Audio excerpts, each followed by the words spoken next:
Bernie Sanders is attempting to really differentiate himself from Elizabeth Warren on the issue of foreign policy. And to be quite honest, if you've been paying close attention, he's done a great job in doing that. Now, Bernie Sanders was not really known for his foreign policy positions back in 2016, even though his record indicated that he had the right instincts on foreign policy.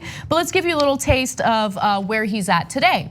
So according to a piece in Politico, left-wing leaders around the world see an ally in Sanders. Brazil's Luiz Inácio Lula da Silva recently thanked him for his solidarity, and Bolivia's ousted Evo Morales called him hermano Bernie Sanders, but have not publicly embraced Warren in the same way. And there's a reason for that.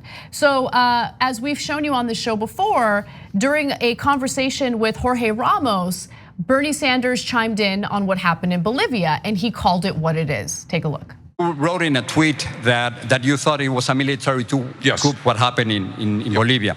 Many people have other point of view. They think that Evo Morales had been in power 14 years, that he wanted 5 more, and that he wanted to become a dictator. So what do you think? No, I don't agree with that assertion. I think Morales did a very good job in alleviating poverty, in giving the indigenous people of Bolivia a voice that they never had before. Now, we can argue about his going for a 4th term, whether that was a wise thing to do. And they always thought it was a fraud, the election on October the 20th. Some people think that as well. But at the end of the day, it was the military who intervened in that process and asked them to leave. When the military intervenes, Jorge, in my view, that's called a coup. So Bernie Sanders was the first to unequivocally say what's going on, this is a coup. Then later, after a lot of pressure, other candidates finally admitted that it was a coup. But Cenk, jump in. So I love the way that Politico described that. In other words, I don't like it at all, and I'm amused by it. They had that same quote that Bernie just said about Morales, did a good job on alleviating poverty and giving the indigenous people a voice, but they said it in kind of a mocking tone. They said he's speaking positively about far left leaders abroad, but he did alleviate poverty and he did give indigenous people a voice. Was he not supposed to do that? Just in the first page of this article alone, the title has Bernie Sanders' embrace of, quote, far left foreign leaders. Then they again call him far left leaders abroad in saying, and then representing indigenous people. And then another instance that he says he has praised controversial leftist leaders across the globe. They're only controversial because you they call them that. No, because they threaten business interests in the United States. That's the only reason why they're controversial. Completely. The second example they had other than Morales was Lula. Lula had a popularity of 80% in Brazil. That's actually the opposite of controversial. That's incredibly popular, unprecedentedly popular. Yes. But Politico looks at that and goes, far left leader, that's controversial. Here's the reason why they hate Sanders. And then I want to finally compare everything that he's said and done to Warren.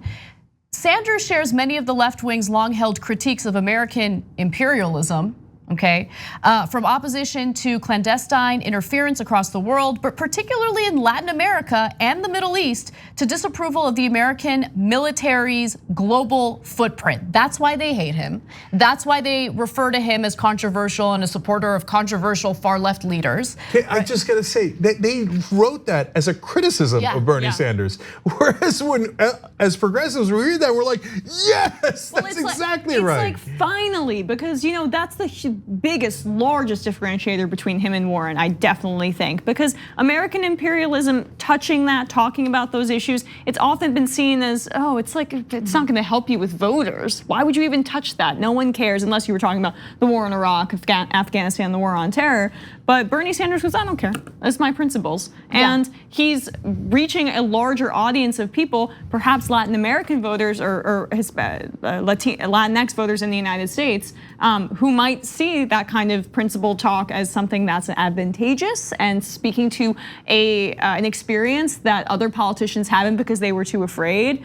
Maybe talk about it in that kind of framing, as opposed to, of course, in this mocking tone.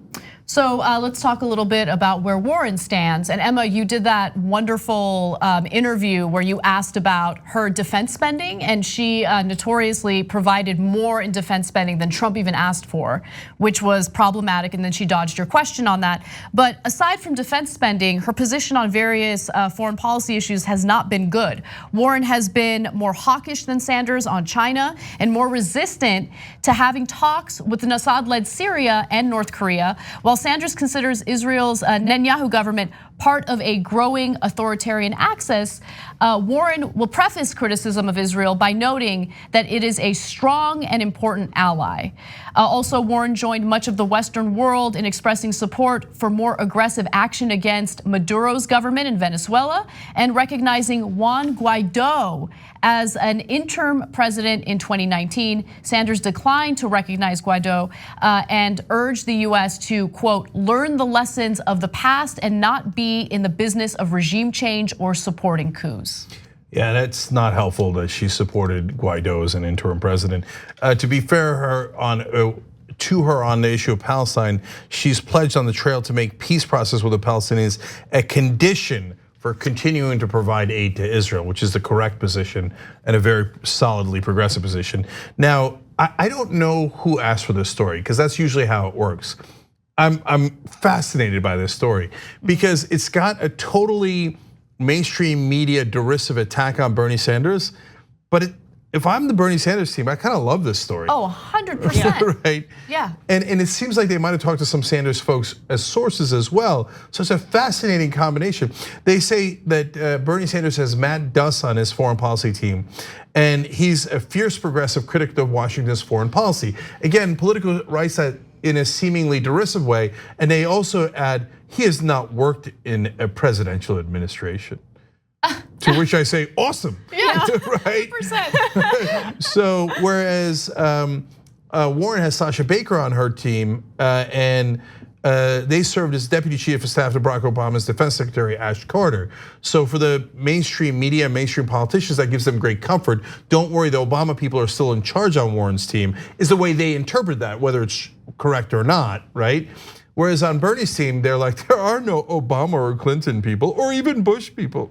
Yeah, I mean, Warren is fascinating in the sense that she hasn't even really made much of an effort to kind of talk about foreign policy. I mean, the Israel stuff, I thought the framing was a little unfair in the sense that, yes, Bernie Sanders also said, I support Israel's right to exist, and he'll say the flowery language, couching it before he says the aggressive stuff.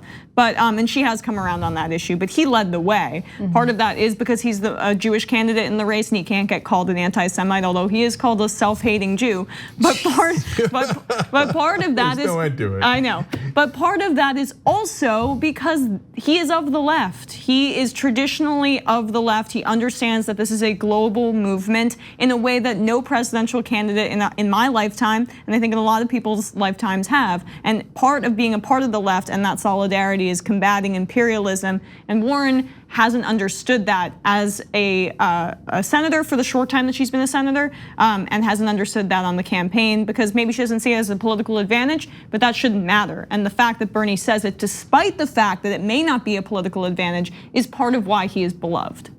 And one last thing, in the middle of the article, they also criticize Sanders, or seemingly criticize Sanders, for saying that Israel's Netanyahu government was part of a growing, quote, authoritarian axis.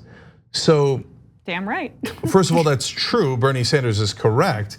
But the other reason why it's really frustrating to the mainstream in Washington is, now, in the past when anybody said that, we just call him an anti-Semite and be done with it.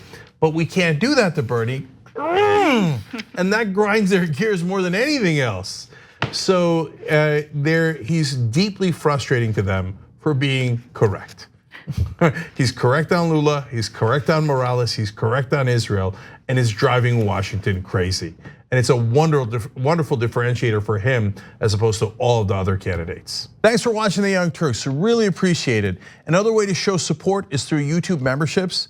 You'll get to interact with us more. There's live chat emojis, badges. You've got emojis of me, Anna, John, JR. So those are super fun. But you also get playback of our exclusive member-only shows and specials right after they air.